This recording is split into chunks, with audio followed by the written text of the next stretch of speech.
This is Matt Dietz, and this is Agency Launch. This is the show where I talk to you about running an insurance agency. Talk about staffing and marketing and retention and sales. And if you can master those four things and build the proper systems for those four things, you will absolutely be successful. So today, I want to give you something for free.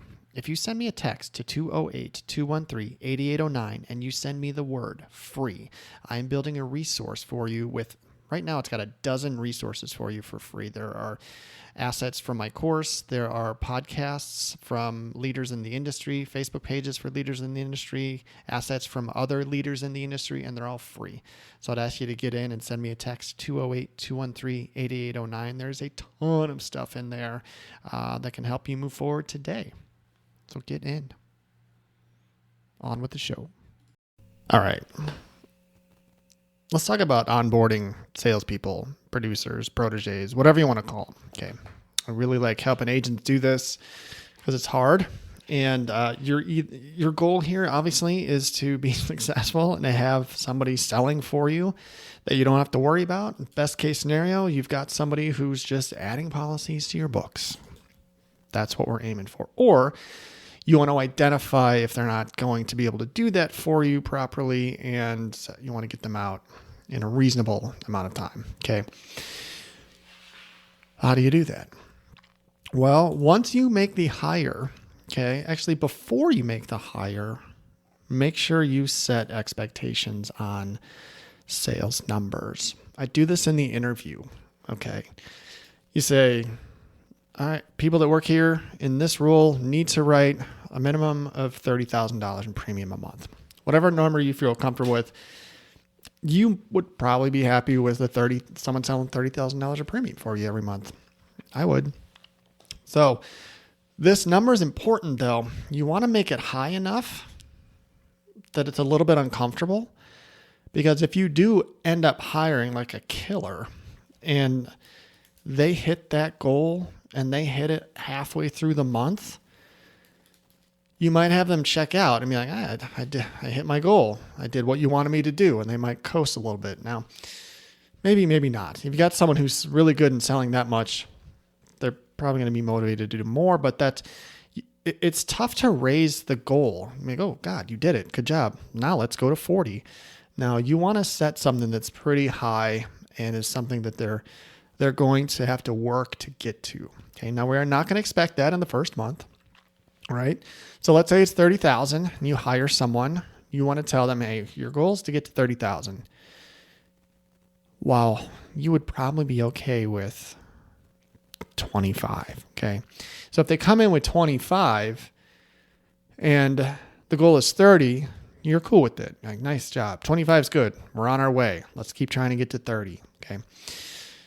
But when you first bring them on, you want to set them up for success. So the first month, you want to give them a goal that's a layup.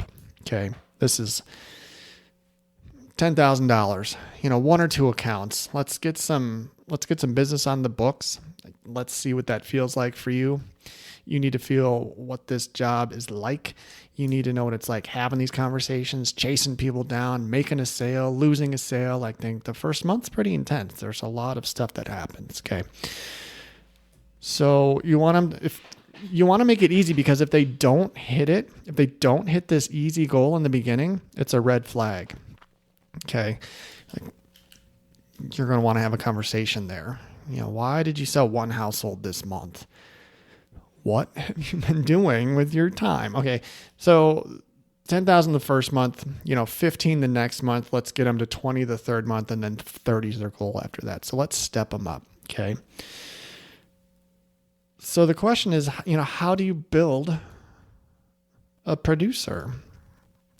It's not easy. You can't build everybody into a producer. This is not a role where you can put anybody in the seat and make them a good salesperson. It's pretty much the opposite of that. Okay. There aren't that many people that can take this job and excel at it.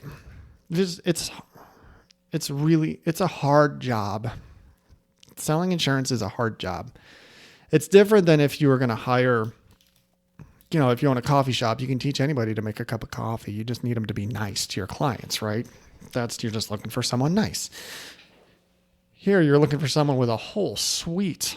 of attributes. They want, the ones that I've seen that work best is ones that are competitive, ones that are goal oriented, and, ones that are trainable. If you can find that cocktail, that combination, you're in good shape. That's what you're looking for. How do you do that? You got to ask those questions in the interview, right? Tell me a time when you were given a goal and you surpassed it. Are you competitive? Yeah, I'm competitive. Give me an example on how you're competitive. Make them tell a story, right? So you just can't take yes for an answer in an interview. Now, when you get somebody hired, it's your job. You do have to train them for sure. You are going to have to spend quite a bit of time with them in the beginning. Your role changes immediately when you have somebody that's going to start selling for you. And if you build them properly and you teach them right, you will release them and they will start putting policies on your books and you can go back to selling too, right? That's how we scale. But you have to teach them how to sell. Now, the other thing too is if, let's say you hire them and they're not licensed yet, what can you do there? Some people won't hire unless they're licensed. That's something that I do now. But some people hire before they're licensed and maybe they give them 30 days to license. There's no reason why they can't work for you during that time, okay? They can do plenty if they're not licensed. They can't talk coverage with a client and they can't talk price with a client, I believe. Check your state regulations on what an unlicensed producer can and cannot do. They can absolutely prospect. They can ask people for their business. They can get quote sheets filled out. They can even work up the quote for you if you're training them on how to do it. They just can't sell it. Okay? They can do a lot. So if you want to give someone a trial run who's not licensed, bring them in. You can have them cold call if you want. You can teach them the script. If you have a script, you can send them out into the wild. Go get me 3 quotes today, because that is the most important part of being a producer, is being able to convince somebody that they want a quote from you. That's it. You're looking for that one attribute. Can you get a quote? Can you create a quote out of thin air from somebody who wants to buy from you? You can totally figure that out if they're not licensed, okay? So keep that in mind. You can train them for a full month while they're studying at home. I've never paid anybody to study, so don't do that either. You can pay for the test that they pass, right? And their licensing and fingerprints and all that stuff, but don't pay for them to study. Pay to train them, okay? Have them shadow you. Say, hey, go get me 3 quotes. I'll show you how to work them up, okay? So you can totally do that. Now, you can have them shadow you on sales calls too in the beginning. Okay, watch me how I do this. And I've talked about this before, but learn, do, teach is something that you want to be doing with people. So make sure that you're training them properly. It's so important. Eventually, you're going to let that leash get a little bit longer and a little bit longer. If they hit their 10,000 in the first month, that's something to celebrate. It's something that will make them feel good. It will give them confidence. Okay. The other question is, do you want who's giving this producer leads? Best case scenario is you teach a producer how to create their own leads, like you had to do. Okay. Now, if you want to buy them leads, fine, buy them leads, but I would recommend not. That makes that employee significantly more expensive. Okay. You can buy $500,000, $600,000, $700,000 worth of leads every month. You're just paying more. Why can't you just teach somebody to go get leads? Okay. I have a resource out there. If you text me, 20 policies. If you text me 20 policies, 208-213-8809, I'll send you a free resource on how your producer can write 20 policies in a week. There's 10 ways to market in there. I believe that's the kind of work they should be doing. Okay. Almost all of them are also free. Okay. So that's how you build a producer. Okay. You want to teach them how to hunt.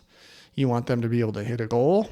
And once they're able to do that, and they can create their own leads and they can close their own deals, you're home. Like, that's it. You don't have to even supervise them after that. At the 6-month mark, They should be putting 30 grand on the books every week. Okay. If they're not doing that, you have to have the conversation. If they don't get to, if they're writing 10,000 a month for their first 3 months, that's a big problem. You probably need to let them go. Okay. And we can talk about that another time, but you have to hold them accountable. If they're not going to hit the expectations that you have set and that you and the producer have agreed on. Okay. So there you go. My name is Matt. This is Agency Launch. You can find me all over the place. I am on LinkedIn. I am on Instagram and Threads at Dietz Agency. Don't forget to send me a text, 208-213-8809, and send me the word free. I'll give you a massive resource with a ton of free stuff in it. There are Facebook groups. There are YouTube channels. There are downloadable assets on there. Oh, there's a lot of rich material in there that you're going to want to have. So do that. All right. Thanks for listening. Keep up the good work. Anywhere the wind blows, anywhere the fireflies